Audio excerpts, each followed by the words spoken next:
대한민국은 쌀값이 폭등했다고 하는데 북한은 쌀값이 내려갔다고 하니까 아이러니하지 않을 수 없는데 말이죠. 옥상에서 해서 확 던지고 그 다음에 그 옷은 16층과 17층과 18층 사이에 갔다가 놓은 거죠. 일리가 있는데요. 진짜냐 가짜냐 뉴스가 진실 논란에 빠졌습니다. 전혀 사실이 아닌 내용, 조작된 내용을 갖고 비판하거나 의혹을 제기하거나 조롱하는 것은 폭력입니다. 범죄에 바로. 가짜 뉴스로 얼룩진 가짜 시대. 우리는 왜 뉴스를 믿지 못하는 시대에 살고 있는 걸까요? 그 원인과 대책을 짚어봅니다.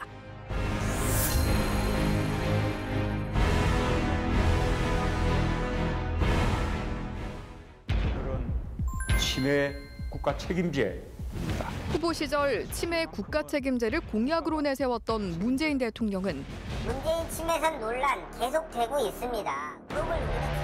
난데없는 치매설에 휩싸이고 지난 9월 베트남을 방문한 이낙연 총리는 호치민 전 주석에 쓴 방명록 글을 왜곡한 SNS 때문에 북한 김정은 위원장 찬양설에 휘말리기도 했습니다.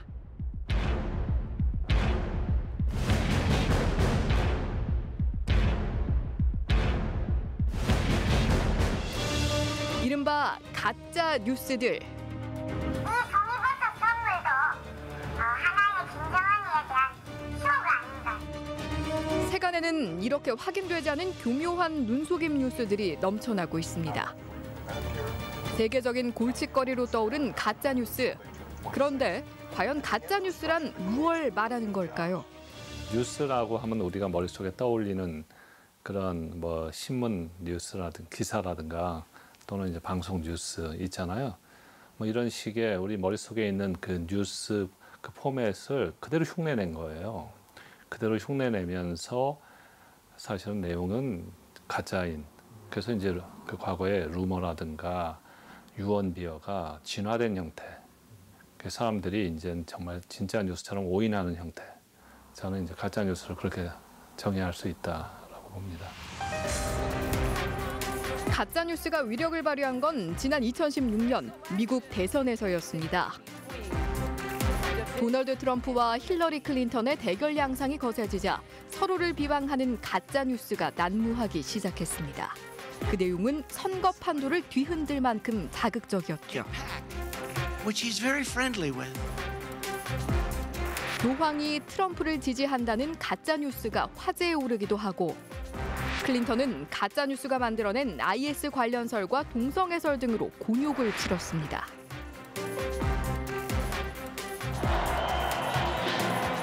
우리나라도 비슷한 시기 가짜 뉴스로 몸살을 앓았죠.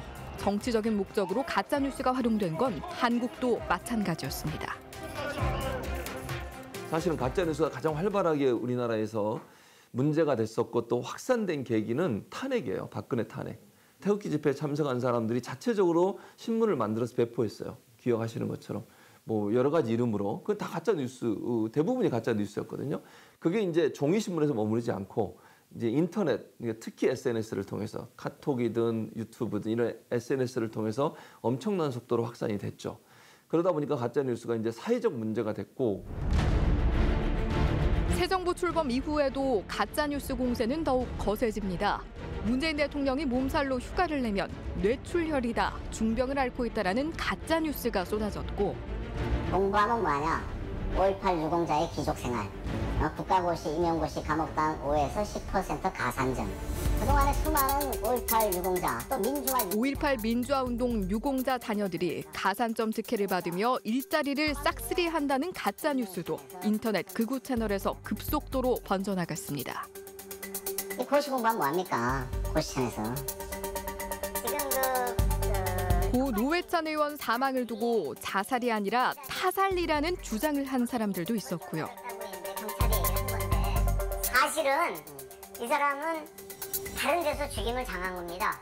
죽임을 당하고 옷을 벗긴 채로 4명 정도가 팔, 다리를 하나씩 잡고 우리 이렇게 하나, 둘, 셋 해서 던지는 거 있잖아요. 그렇게 해서 던져진 겁니다. 그러니까 만약에 던졌다 이러면 17, 18층에서 진짜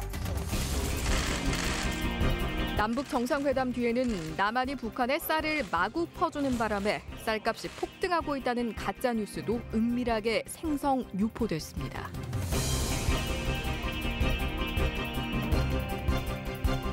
압박 효과는 하나도 없이 말이죠. 지금 북한에서는 뭐 기름값도 좀 떨어지고 뭐 쌀도 예전과 달리 이렇게 뭐 넉넉한 건 아니지만 시장에 쌀이 있다고 합니다. 그리고 물가도 좀 내려갔다고 하고요. 요즘 대한민국은 쌀값이 폭등했다고 하는데 북한은 쌀값이 내려갔다고 하니까 아이러니하지 않을 수 없는데 말이죠. 진짜와 가짜가 혼재된 인터넷과 SNS는 많은 사람들의 판단력과 분별력을 흐리게 만들고 있습니다. 그래서 저도 그러니까 속을 때가 너무 많아요. 제가 딱 보고서는 판단으로 밖에 의심하지 않고 저는 좀 주위 사람들한테 물어보는 형이 되죠. 편리하잖아요. 그 사람들 입장에서 가십거리도 되고 말할 거리도 되고 이런 뉴스를 너무 편하게 만들어내는 거야. 인터넷도 간단하게 쳐가지고 올려버리고 그런 말 장난식 그런 글 장난식 해가지고 올리는 게 너무 쉬워졌고. 스마트폰 앱만 있으면 누구나 만들 수 있다는 가짜 뉴스. 얼마나 쉬운지 제작진이 직접 만들어봤습니다. 그럴듯한 거짓 기사와 사진 한 장만 준비하면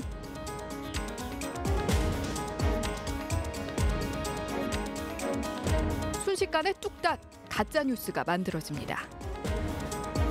실제 생방송 뉴스 화면을 캡처한 것처럼 보이는데요.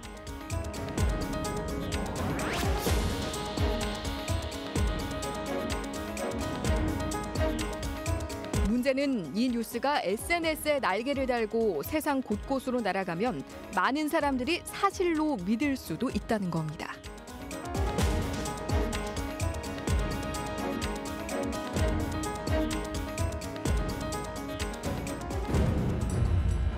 좀 더 정도가 심한 걸 볼까요? 실제 뉴스 기사 내용을 바꿀 수 있는 앱도 있었습니다. 제작진이 10월 5일자 연합뉴스 기사를 가지고 실험을 해봤는데요. 이명박 전 대통령 1심 판결 뉴스 헤드라인에서 몇 개 단어를 사실과 정반대 내용으로 바꿔봤습니다.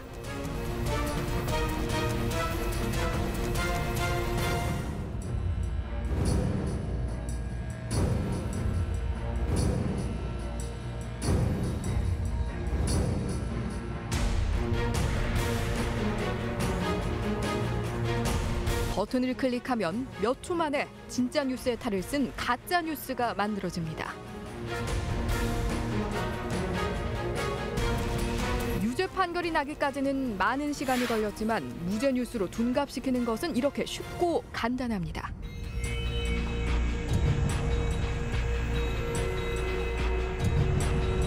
사람들을 놀라게 하는 자극적인 내용은 SNS를 통해 빠르게 확산돼 사람들의 무의식에 스며들게 됩니다.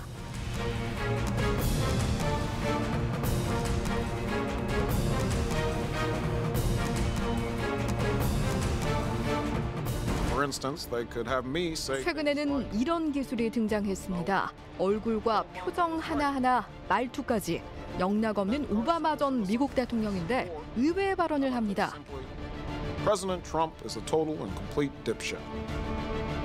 도대체 어떻게 된 일일까요?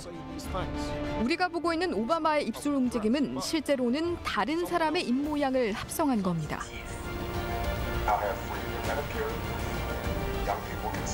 이제는 사진뿐 아니라 동영상도 합성이 가능한 시대가 온 거죠. 이런 가짜 동영상은 딥페이크라는 기술을 활용한 겁니다. 한 사람의 얼굴에 다른 사람의 입모양을 합성해 하지도 않은 말을 한 것처럼 영상을 만들어내는 겁니다. 만약 상대 대선 후보자의 얼굴에 악의적인 거짓말을 합성한 동영상이 선거일 하루 전날 저녁 사람들에게 퍼진다면 선거 판도는 어떻게 될까요? 이렇게 우리는 기술의 진화와 시대적 분위기가 낳은 가짜뉴스의 전성시대에 살고 있습니다. Thank you. Stay woke, bitches. 그래서 가짜뉴스 판별법도 등장했는데요.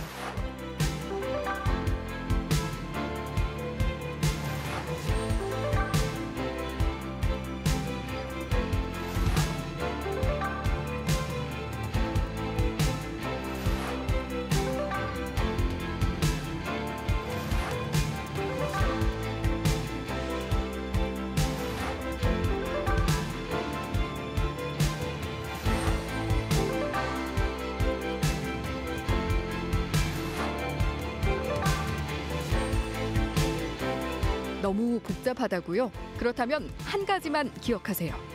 SNS나 카톡을 통해서 뭔가를 받았는데 정말 샤킹한, 그러니까 아주 충격적인 사실인데 근데 그걸 보면 이게 진짜냐 아니냐 의심스러울 때는 그냥 일반 언론 매체에 가셔서 기성 언론들은 과연 이 사안을 보도하고 있는지, 만약 보도하고 있다면 어떤 방식으로 보도하는지 비교만 해보면 금방 저는 판별이 될 거라고 보거든요. 정말 그 사안이 진짜고 중요한 사안이라고 언론들이 보도 안 할 리가 없어요. 실제로 사람들은 진짜와 가짜 뉴스를 잘 구별하고 있을까요? 확인해보기 위해 길거리로 나가봤습니다. 시청자 여러분도 한번 맞춰보세요. 사실 이 세 가지 모두 그동안 다양한 검증을 거쳐 가짜 뉴스로 판명된 내용입니다. 다양한 세대의 의견을 들어보기 위해 젊은이들이 많은 서울 명동과 노년층이 주로 찾는 탑골공원에서 각각 실험을 진행해봤는데요. 그 결과는 크게 다르지 않았습니다. 다행히도 많은 사람들이 가짜 뉴스라는 걸 알아봤습니다. 북한군이 광주에 잠입했다. 이것도 가짜. 자연 다 가짜예요. 가짜 뉴스. 본인이 판단할 때. 다른 사람 모르겠고 본인이 판단. 어디 뉴스에서 이거랑 반대되는 얘기를 그럼 들으셨어요? 예? 뉴스에서. 아니 우리가 우리가 상식적으로 생각할 때. 상식적으로 생각할 때 그렇잖아요. 예. 어떻게 이렇게 판단하셨어요? 왜? 명확한 근거가 될 만한 걸 들어본 적이 없어요. 내용들이 다 정말 너무 말이 안 되는 내용들이잖아요. 이거는 뉴스도 아니고 정말 소설인데요, 픽션. 네. 근데 저런 얘기가 인터넷에 떠들고 있거든요. 아주 많이 떠들고 있죠. 네, 알고 그러면 있어요. 안 되지요. 이렇게 인터넷에 떠도는 건 별로 잘 안 믿게 되더라고요. 5.18 같은 경우 여러 번 언론에 보도가 됐기 때문에 인식이 됐을 가능성도 저는 있다고 보고. 그런데 지금 아까 제가 예를 들었던 이낙연 총리 같은 경우 설명 없이 만약에 그걸 그냥 보여줬을 때 제가 만약 봤다고 하더라도 밑에 설명이 없다고 하면, 그리고 거기에 캡션이 북한에 가서 쓴 거다 이런 캡션이 달려서 그게 유통된다고 생각을 해보세요. 그럼 믿기 어렵지만 눈으로 보는데 주성님이 어쩌고 저쩌고 이렇게 써 있으면 많은 사람들이 의아해하면서도 뭐 이럴 수도 있겠다고 의심을 하지 않을까 하는 생각이 들어요. 저는 그런 차원에서 본다고 하면. 그러니까 정말 우리가 최근에 나온 내용과 그전에 다루지 않은 내용을 가지고 만약 했다고 하면 결과가 저는 달라질 수 있다고 보거든요. 안타깝게도 그릇된 정보를 진짜 뉴스라고 굳게 믿는 사람들도 만날 수 있었습니다.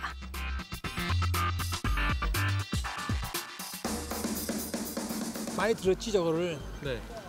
태극기 부대에서 집회에서 많이 듣고 그렇지. 신문이나 방송에서 저런 얘기 나오나요? 신문에는 안 나오지 저게. 신문에서 오히려 저거 반대쪽으로 얘기하는 게 많던데, 신문 방송 쪽에서는. 그 내가 알기로는 뭐 요즘 언론이 다 좀 넘어갔잖아 이쪽으로. 그러니까 안 되지. 내가 보기에는. 그 요즘 언론이 너무 거짓말을 많이 해요. 박근혜 건 뭐 요즘 뭐 적폐다 뭐 해가지고 저도 그 뉴스를 잘 안 보는데 거짓말을 너무 많이 하는 것 같아. 그래서 뉴스를 안 봐요. 메이저 언론들이 가짜 뉴스를 많이 해. 그래서 유튜브를 많이 보고 있어요. 기존 언론들이 보도한 내용들은 다 가짜 뉴스라고 치부해요. 왜냐하면 거기서 그렇게 얘기해요. 기존 언론들은 다 거짓말이고 정치 권력, 그러니까 정권에 의해서 억압받고 있기 때문에 어쩔 수 없이 정권의 입장을 대변하는 그런 뉴스만 내보내기 때문에 그건 가짜 뉴스다 이렇게 치부해버리고 본인들이 내보내는 게 진실이라고 얘기하거든요.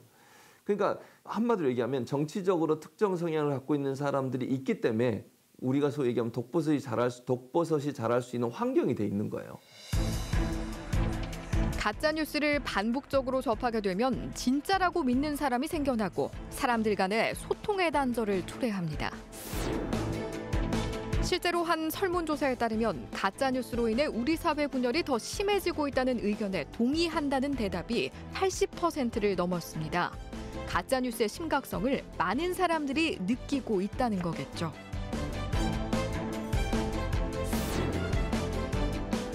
각자의 성향에 맞춰 필터링된 정보를 제공하는 디지털 시대.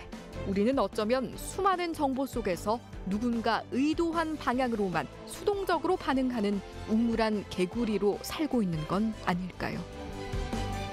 가짜 뉴스의 가장 심각한 문제 중에 하나는 읽는 사람들이 이걸 가짜로 인식을 못한다는 거예요. 그리고 오히려 이게 자기들 보기에 자기가 믿고 있는 바에 정확히 부합하고 또 주변 사람들이 다 비슷한 내용을 같이 보고 있는 거니까 믿지 않을 이유가 없죠. 요즘 스마트폰으로 동영상을 많이 시청하죠. 정권이 바뀌고 세대 교체가 되면서 보수 진영이 새롭게 터전을 잡은 곳도 바로 글로벌 동영상 서비스 유튜브입니다. 보수 성향의 유튜브 채널들은 자극적인 가짜 뉴스를 생산, 유포하면서 조회수를 올리고 있는데요. 이들이 이렇게 가짜 뉴스를 만드는 목적은 뭘까요? 뭐 1차적으로는 그렇게 생각해요. 정치적 이유 때문에 만드는 경우가 많아요. 1차적으로는 그렇습니다. 그러니까 우리나라 같은 경우 특히 가짜 뉴스를 만드는 사람들은 대부분 정치적인 어떤 목적을 가지고 하는 경우들이 대부분이에요. 그리고 그들이 한번 볼 때마다 누군가에게 경제적 이익이 돌아가는 겁니다. 그러니까 이거는 보는 사람은 자기도 모르게 빠져들면서 마약에 계속 빠져드는 것처럼 엄청난 경제적 이득이 발생해가지고 어디론가 가고 있어요. 공격받는 사람 입장에서 생각하면 기가 막힐 일이죠. 나를 공격하고 돈을 벌어? 이건 보통 일이 아닌 거예요. 이걸 그대로 놔두면 그 시장이 커지면요. 저는 언론이 점점 위축될 거라고 봅니다. 최근 사회적 문제로 대두된 가짜뉴스의 심각성과 폐해에 대해 정부는 전면전을 선포하며 대책을 마련하고 있습니다. 가짜뉴스는 표현의 자유 뒤에 숨은 사회의 공적입니다. 증오를 야기해 사회 통합을 흔들고 국론을 분열시키는 민주주의 교란범입니다. 국민들도 가짜뉴스를 법으로 규제해야 한다는 것에 대해 찬성하는 의견이 반대 의견보다 많았습니다.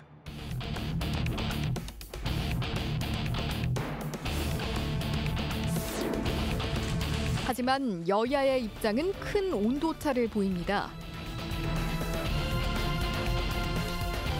민주당 성향의 그런 유튜버들이 많을 때는 아무 소리 안 했었습니다. 그 패턴이 조금 달라졌다고 해서 유튜버를 옥죄겠다는 것은 결코 올바른 판단이 아닌 것 같습니다. 강경론과 신중론의 갈등이 거세지자 지난 8일 범정부 허위 조작 정보 근절을 위한 제도 개선 방안 발표가 몇 시간 전 돌연 연기되기도 했습니다. 심도 있는 논의가 필요하다는 지적이 나왔기 때문입니다. 논란은 국정감사장에서도 이어졌습니다. 야당은 표현의 자유에 재갈을 물린다는 입장을 고수했습니다. 이 문제를 정부가 사활을 걸고 총력 체제로 대응하는 모습은 자칫 표현의 자유를 위축시켜 민주주의를 위협하고 여당은 돈 없는 가짜뉴스를 더 이상 방치할 수 없다는 입장입니다. 정부에 대한 비판 폭넓게 허용되어야 됩니다. 하지만 해석과 판단이 필요 없는 명백한 허위 사실과 통계 조작은 반드시 근절되어야 된다고 생각합니다. 방송통신위원회는 대책이 필요한 가짜뉴스의 범위를 허위 조작 정보로 좁히겠다는 의견을 밝혔습니다. 방치해서는 안 된다는 이런 인식이 있었고 자유민주주의 원칙인 표현의 자유를 절대 해치지 않는 범위 내에서 허위 조작 정보에만 한해서 대처를 하겠다 이런 뜻입니다. 학계에서도 대책 필요성에는 공감하지만 방법론에 대해 우려를 표하고 있습니다. 가장 논란이 될 수 있는 건 뭐냐면 정치적으로 견해가 다른 의견을 핍박하고 억압하는 도구로 활용될 수 있는 위험성.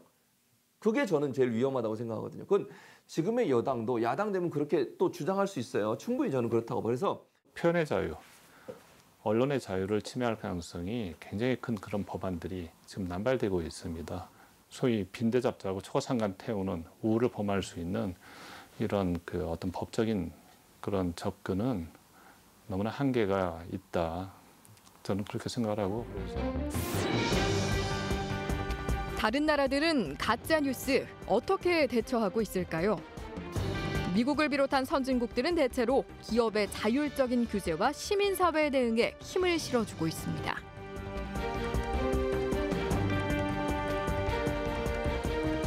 반면 독일은 강력한 규제를 택했는데요. 가짜뉴스를 방치한 플랫폼 사업자에게 최대 약 65억 원의 과태료를 부과하고 있습니다. 세계 각국이 다양한 방법으로 가짜뉴스에 대항하고 있지만 결국 가짜뉴스에 맞서야 하는 건 진짜 뉴스입니다. 사실 가짜뉴스는 기존 언론 매체에 대한 사람들의 불신을 파고들어 생겨났습니다. 이를 되돌려야 할 주체 또한 바로 기성 언론이라는 겁니다. 언론사 말고 과연 누가 이 세상사를 이렇게 쭉 계속 감시하면서 사람들이 알아야 될 사실을 추려서 이것이 팩트입니다. 이것이 주목할 만한 사실입니다라고 제시할 수 있는 역할을 할 수 있나? 그걸 정부가 하겠습니까? 정치 권력, 정부라는 게 결국 정치 권력인데 그 정치 권력이 한다는 건 말이 안 되지 않습니까? 사람들이 알아야 될 내용을 정부가 추린다. 그건 아니다. 오히려 언론사가 바로 이 팩트 체크를 통해서 신뢰도 회복하고 그러면서 또 사회적으로 이 가짜 뉴스의 문제를 줄여가는 어떤 팩트 체커의 역할을 하고 그렇게 가야 된다. 최근 언론사들이 모여 팩트 체크를 하는 의미 있는 장이 마련됐습니다. 27개 언론기관이 참여해 서로의 기사나 인터넷 루머에 대해 사실관계를 객관적으로 검증해 참, 거짓을 판별하는 건데요. 그 결과는 인터넷에 공개됩니다.